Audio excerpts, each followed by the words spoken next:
Hello स्वागत छ साथीहरु हाम्रो नयाँ भिडियोमा। आजको भिडियोमा चाहिँ हामी सिक्न गइरहेको छौं use of tense in detail. हामी चाहिँ युज है टेन्स को कसरी युज गर्ने त र टेन्स भनेको के हो भन्ने कुरै पुरै डिटेलमा सिक्न गइरहेको छौं। पहिलो कुरा भन्नुस् के तपाई इंग्लिश सिक्न चाहनुहुन्छ या सिक्दै हुनुहुन्छ? यदि तपाई इंग्लिश सिक्दै हुनुहुन्छ भने obviously तपाईलाई थाहा होला कि टेन्स भनेको के हो। यदि थाहा छैन भने पनि नडराउनुस्, म सिकाउने छु। र धेरै जसो विद्यार्थीहरुले पहिले पनि धेरै चोटी टेन्स सिकिसक्नु भएको छ। जस्तो कि टेन्स भनेको के हो त? टेन्सका तीनवटा पक्षहरु हुन्छन्, वर्तमान है, पास्ट, प्रेजेन्ट, फ्युचर अनि प्रत्येक टेन्सका चाहिँ चारवटा पक्ष हुन्छन्, इन्डेफिनिट, कन्टिन्युअस, पर्फेक्ट, पर्फेक्ट कन्टिन्युअस है। यसरी चाहिँ कुल मिलाकर कतिवटा हुन्छन्, 12वटा टेन्सहरु हुन्छन् भनि सिकिसक्नु भएको छ। तर अझै पनि तपाई कन्फ्युजनमा हुनुहुन्छ, टेन्स चाहिँ प्रयोग गर्न सक्नु भएको छैन भने अब आत्तिनु पर्ने छैन है। किनकि तपाई एउटा पर्मिस गर्नुस् कि मसँग तपाई यो भिडियो अन्तिमसम्म हेर्नुछ है। र म एउटा पर्मिस के गर्छु भने तपाईले यो भिडियो हेरिसकेपछि तपाई फेरि टेन्स सम्बन्धी कुनै पनि तपाईसँग डाउट हुने छैन। ओके, र बोर नमान्नु होला किनकि थोरै लामो हुन सक्छ भिडियो है। तर पनि एकचोटी तपाईले हेर्नुभयो भने अर्कोचोटी तपाईले अन्त हेर्नु पर्ने या योसँग सम्बन्धित कुनै पनि डाउट तपाईसँग हुने छैन। जस्तो कि हेर्नुस्, सुरुमा हामीले बुझौं, हामीले रुल्सहरु, यसका 12वटा रुल्सहरु छन् है। त्यो रुल्सहरु सिक्ने एकदमै राम्रो ट्रिक छ मसँग। कसरी रुलहरुलाई चाहिँ नरटेर त्यो V1 V2 V5 subject object है त्यो नभनेर कसरी कन्ट्रोल गर्ने त, कसरी याद गर्ने त है, त्यो मसँग त्यो एकदमै सिकाउने छु। त्यो भन्दा पहिले चाहिँ हामी बुझौं वास्तवमा टेन्स भनेको चाहिँ के हो त है। जस्तो कि हेर्नुस्, सुरुमा त टेन्स भनेको के हो त? टाइम हो। टाइम हो। टाइम कसरी हो त है? टाइम कसरी हो त भन्दाखेरि हेर्नुस्, म एउटा तपाईलाई वाक्य देखाउँछु। जस्तो कि मैले भने म तिमीलाई पढाउँदै छु है। म तिमीलाई पढाउँदै छु वाक्य भने। अब यो टाइम कसरी हो त? यानी कि म तिमीलाई पढाउँदै छु भने कुनै न कुनै समयमा त पढाउँदै छु नि। या मैले पढाउँदै थिए, पहिले हिजो चाहिँ पढाउँदै पनि हुन सक्छु, भोलि पनि पढाउँदै हुन सक्छु, या म अहिले पनि पढाउँदै हुन सक्छु। भनेपछि अल्टिमेटली यसले के भन्यो भने मैले तिमीलाई पढाउँदै छु भने यसले टाइम जनायो, कुनै न कुनै समयमा पढाइराछ। र समय कति प्रकारका हुन्छन् त? समय कति प्रकारका हुन्छन् त? समय हेर्नुस्, यो समय यो टाइम चाहिँ के भयो? यो टाइम कति प्रकारको हुने भयो? एउटा चाहिँ पास्ट हुने भयो, पास्ट है। एउटा चाहिँ प्रेजेन्ट हुने भयो, प्रेजेन्ट। एउटा चाहिँ के हुन सक्छ? फ्युचर हुन सक्छ। अनि के हेर्नुस्, अब पढाउँदै छु म भन्दैमा के म सधैँ पढाउँदै छु भन्छु त? भन्दैन नि। पढाउँदै थिए पनि हुन सक्छ, पढाउँदै हुनेछु पनि हुन सक्छ। जस्तो कि हेर्नुस्, म तिमीलाई पढाउँदै छु अनि यहाँ चाहिँ हामीले के पनि लेख्न सक्छौं, म तिमीलाई पढाउँदै हुनेछु है। यसो भयो। अब पढाउँदै थिए पनि हुन सक्ने भयो। यही भएर चाहिँ हाम्रो के भयो त? टाइमलाई चाहिँ फेरि तीनवटा भागमा छुट्याइयो। त्यसमा के भयो? एउटा पास्ट भयो, एउटा प्रेजेन्ट भयो, एउटा फ्युचर भयो। पास्ट भनेको के त? जो चाहिँ बितिसक्यो है, अहिले बितिसक्यो, पहिले नै बितिसक्यो। जस्तो कि मैले खाना खाइसकेको थिएँ है। मैले हिजो बल खेलेको थिएँ, कुनै काम हिजो चाहिँ भइसकेको थियो, पास्टमा भइसकेको थियो, त्यो चाहिँ भयो पास्ट टेन्स। र प्रेजेन्ट टेन्स के? अहिले जुन वर्तमान समयमा तपाईं बाँचिराख्नु भएको छ, जुन काम गरिराख्नु भएको छ, यो अहिलेको समय भनेको के हो?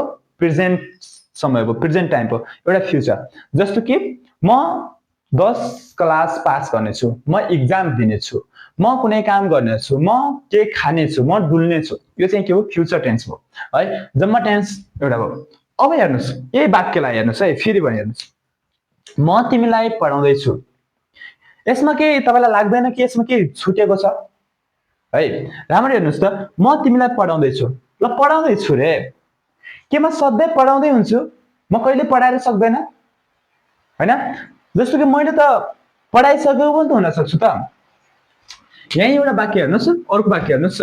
यो त तीनवटा भयो, यो टेन टाइमको यो तीनवटा भयो, यो त यो छुट्टै भइगयो है। अब अर्कोमा हेर्नुस्, म तिमीलाई पढाउँदै छु, म त के पनि हुन सक्छ? मैले तिमीलाई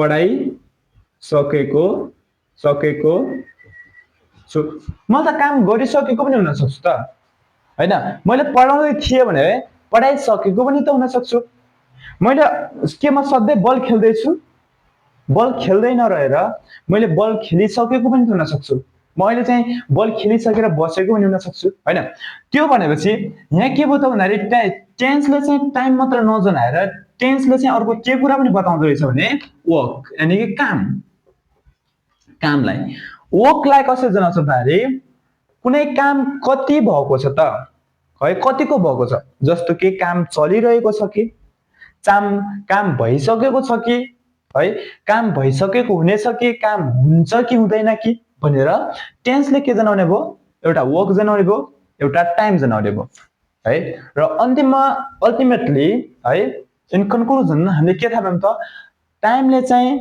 वर्कलाई जनाउँछ एउटा टेन्सले टाइमलाई जनाउँछ एउटा वर्कलाई जनाउँछ अब यो वर्कमा हेर्नुस् वर्कमा के छ त भन्दाखेरि जस्तो कि हेर्नुस् है यहाँको थोरै मेटे मैले प्रेजेन्ट टेन्स लेखौँ हैन प्रेजेन्ट अब टाइमलाई अलि यता लेखौँ न यसलाई वर्क वर्क यहाँको वर्क यहाँ सारेको यो वर्कमा के भयो त के काम चलिरहेको छ त अब वर्क कति प्रकारको हुन्छ त हेर्नुस् वर्क एउटा चाहिँ यो कन्टिन्युअस भएको हैन कन्टिन्युअस पुरै लेख्दियौं कन्टिन्युअस हैन चलिरहेको छ कुनै काम चलिरहेको छ अर्को चाहिँ के हुन सक्छ इन्डेफाइनाइट जस्तो कि थाहा नै छैन काम हुन्छ कि हुँदैन गर्छु कि गर्दिन हैन इन्डेफाइनाइट अर्को हुन सक्छ पर्फेक्ट हैन एउटा चाहिँ के हुन सक्छ पर्फेक्ट हुन सक्छ या काम भइसकेको छ मैले पढाउँदै छु भने चाहिँ मैले पढाइसकेको छु तिमीलाई हैन यो पर्फेक्ट हुन सक्छ अर्को चाहिँ अन्तिममा एउटा के हुन सक्छ अन्तिममा के हुन्छ त भन्दाखेरि पर्फेक्ट कन्टिन्युअस हुन्छ पर्फेक्ट कन्टिन्युअस टेन्स हैन पर्फेक्ट कन्टिन्युअस टेन्स हेर्नुस् अब हेर्नुस् के भयो त भन्दाखेरि टेन्सले जनाउँछ एउटा टाइम जनाउँछ र एउटा जनाउँछ वर्क जनाउँछ र टाइम के हुन सक्छ टाइम तीनटामा हुन सक्छ एउटा प्रेजेन्ट टेन्स हुन सक्छ सरी यहाँ चाहिँ पास्ट टेन्स लेख्नु पर्ने प्रेजेन्ट लेखेको छु मैले सरी त्यसको लागि एकदमै है एउटा चाहिँ के हुन सक्छ पास्ट टेन्स हुन सक्छ एउटा प्रेजेन्ट टेन्स हुन सक्छ एउटा फ्युचर टेन्स हुन सक्छ जम्मा कति टेन्समा तीनवटा टेन्समा र तीनवटा टेन्समा चाहिँ काम कसरी हुन सक्छ काम कतिवटा टेन्समा तीनवटा टेन्स हुन सक्छ र तीनवटा टेन्समा चाहिँ या काम चलिरहेको हुन सक्छ एकदम निरन्तर चलिरहेको हुन सक्छ या काम चाहिँ हुन्छ कि हुन्न भन्ने थाहा नै नहुन सक्छ हैन दुईटा अनि पर्फेक्ट टेन्स एउटा चाहिँ काम भइसक्यो गरिसके भन्ने ठाउँमा हुन सक्छ एउटा चाहिँ टेन्स पर्फेक्ट कन्टिन्युअस टेन्समा यानी कि काम चाहिँ यो समयदेखि भएको थियो र यो समयसम्म चाहिँ चल्दै आएको छ हैन यसलाई चाहिँ भनिन्छ पर्फेक्ट कन्टिन्युअस टेन्स यहाँ चाहिँ सुरु भइसक्यो तर यहाँसम्म चलिरहेकै छ है अझै चल्दै जाने छ कि थाहा छैन यस्तो टेन्सलाई के भनिन्छ अब अहिलेसम्म हामीले के पढ्यौं त त्यसलाई एकचोटी सर्टमा रिभिजन गरौँ है जस्तो कि हेर्नुस् टेन्स भनेको के हुँदो रहेछ टेन्स भनेको एउटा टाइम हुँदो रहेछ है टेन्सले के जनाउँदो रहेछ एउटा टाइम जनाउँदो रहेछ एउटा चाहिँ वर्क काम चाहिँ कति भएको छ भनेर काम जनाउँदो रहेछ हैन यो बुझ्यौं अब हेर्नुस् टेन्समा के हुँदो रहेछ टेन्स फेरि टेन्समा टाइममा चाहिँ एउटा के हुँदो रहेछ प्रेजेन्ट टेन्स हुँदो रहेछ है प्रेजेन्ट टेन्स प्रेजेन्ट एउटा चाहिँ के हुँदो रहेछ पास्ट हुँदो रहेछ बितेको भूतकाल हुँदो रहेछ एउटा चाहिँ के हुँदो रहेछ फ्युचर हुँदो रहेछ अब चाहिँ हेर्नुस् यो वर्क अब चाहिँ टेन्स जम्मा तीनवटा हुँदो रहेछन् कतिवटा हुँदो रहेछन् यिनी तीनवटा हुँदो रहेछन् टेन्स तीनवटा हुँदो रहेछन् अब वर्क कतिवटा हुन्छ त एउटामा हेर्नुस् प्रेजेन्टमा के छ वर्क यहाँ वर्क लेखौं वर्क है वर्क एउटा चाहिँ के भयो इन्डेफिनिट भयो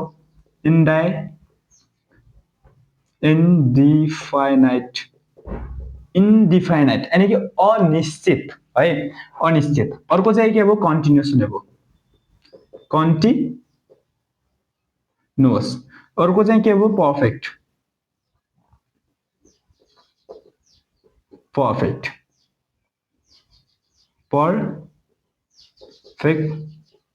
कन्टिन्युअस है यो भयो नातिनु होला, बोर नमान्नु होला, किनकि यो सिकिसक्नुभयो भने तपाईँले अर्कोचोटि अर्को भिडियो कुनै ठाउँ हेर्नु पर्ने नै छैन।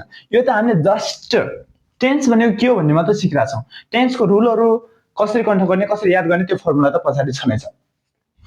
प्रेजेन्ट टेन्स, प्रेजेन्ट टेन्स के भयो त इन्डेफिनिट भयो, कन्टिन्युअस भयो, पर्फेक्ट भयो, पर्फेक्ट कन्टिन्युअस हुन्छ।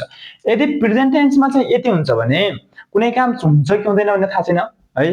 अनि त्यसपछि कन्टिन्युअस काम चलिरहेको छ, काम चलिसकेको छ अहिले चाहिँ वर्तमानमा आज चाहिँ, अनि काम चलिरहेको छ अघि नदेखि अहिलेसम्म चलिरहेको छ, यस्तो छ भने चाहिँ के पास्ट टेन्समा र फ्युचर टेन्समा यही हुन्छ त? obviously there is no doubt हैन, यही हुन्छ।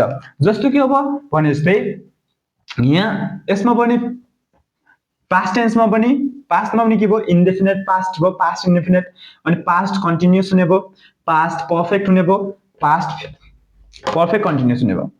अब यो भयो भने अब यहाँ फेरि के हुन्छ, फ्युचर मात्रै हुन्छ त? ओभियसली कुनै डाउट नै छैन, के भयो त यसमा पनि इन्डेफिनिट टेन्स हुने भयो हैन, इनडिफाइनाइट इन्डेफाइनाइट टेन्स हुने भयो, अनि त्यसै कन्टिन्युअस हुने भयो, कन्टिन्युअस बुझ्नुस् है, अनि त्यसै पर्फेक्ट हुने भयो, पर्फेक्ट पर्फेक्ट, अब चाहिँ perfect continuous, perfect continuous, perfect continuous. अब मलाई एउटा कुरा भन्नुस् त, के टेन्स सिक्न साच्चैको अप्ठ्यारो छ त है? तपाईले बुझ्नु भएन त? टेन्स भनेको टेन्सले एउटा टाइम जनाउँछ, टेन्सले एउटा काम जनाउँछ।